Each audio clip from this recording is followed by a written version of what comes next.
Thank you, Mr. Chairman. And again, thank you for coming out. The first thing I wanted to ask about was the disaster relief fund. Recognizing that you're acting, but we're getting ready to go into an appropriations season here.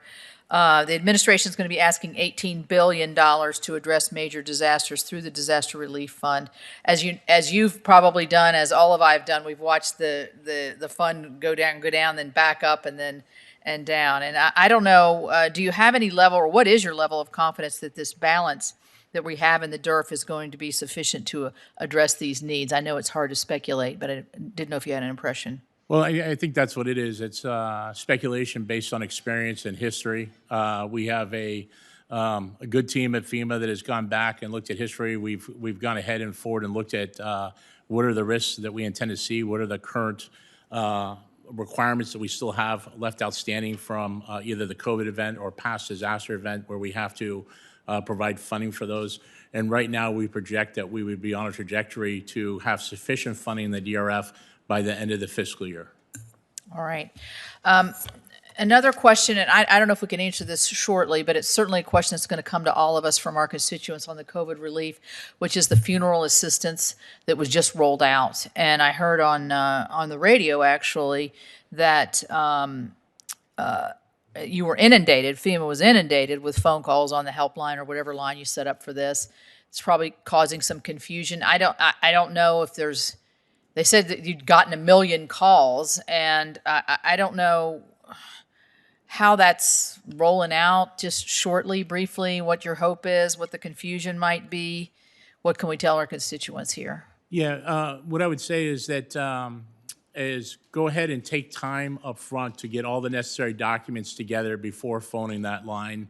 The first day we opened up was definitely congestion on the line, and we had a couple of technical issues with the service. Cleaned that up by the second day. We have 60,000 calls, 58,000 registrations, 1,700 have already come back with documentation. Hopefully we'll start funding that next week. That represents about 10% of the deaths so far. So the second day was much better than the first day, and I'm sure today will be much better than yesterday.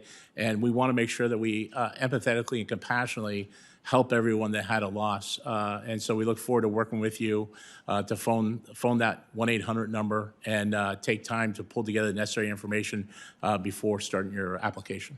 Well, I know this is the first time you've administered something of this nature, and so I know I wish you well on that. I do think it is good to reinforce that this is reimbursements for expenses that have already been incurred by families and others towards the burial assistance of a COVID patient. So getting all that documentation is really important. I would like to ask you about the Southwest border crisis, where FEMA is now in helping to identify and assist in sheltering and processing centers.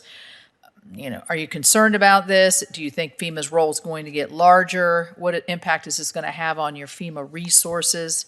And, talking about who's in charge here, I think that's a little bit of this kind of situation as well, with so many hands on deck at the border.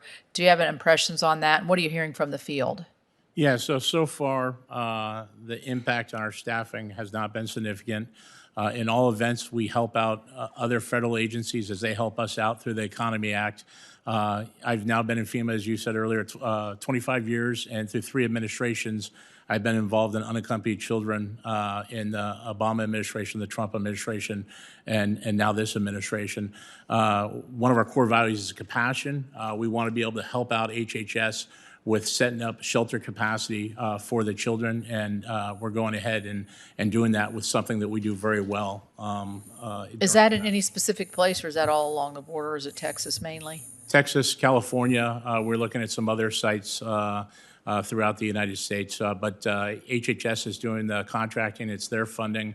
What we're providing is technical assistance and personnel support to help them. All right, thank you. You mentioned the 100% cost share for COVID for our National Guard, and I'm sure all of us have been contacted as that 100% cost share looks like it's getting ready to be timed out. We're all getting calls from our National Guards to ask that, or from our governors really, to have that extended.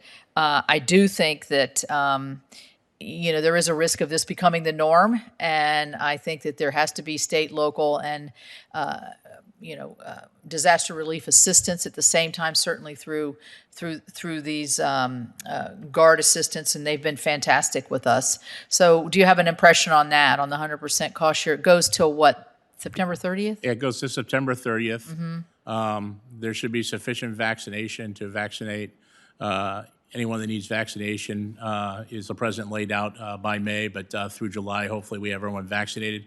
So as long as we stay, on that trajectory, that should lessen hopefully the need for additional support, past September 30th. So I think September 30th is a good estimate right now, and we can see what happens as COVID continues to progress and we continue to vaccinate America. Well, thank you, and I'll turn it back over. I might want to have a question after we go through. The other thing I would say, as a grateful person as well, FEMA has probably the best network of volunteers that I've ever seen, just really selfless people that have that compassionate and caring attitude, and having interacted with them one-on-one during very difficult times, I just want to express my appreciation to them as well. Thank you, ma'am.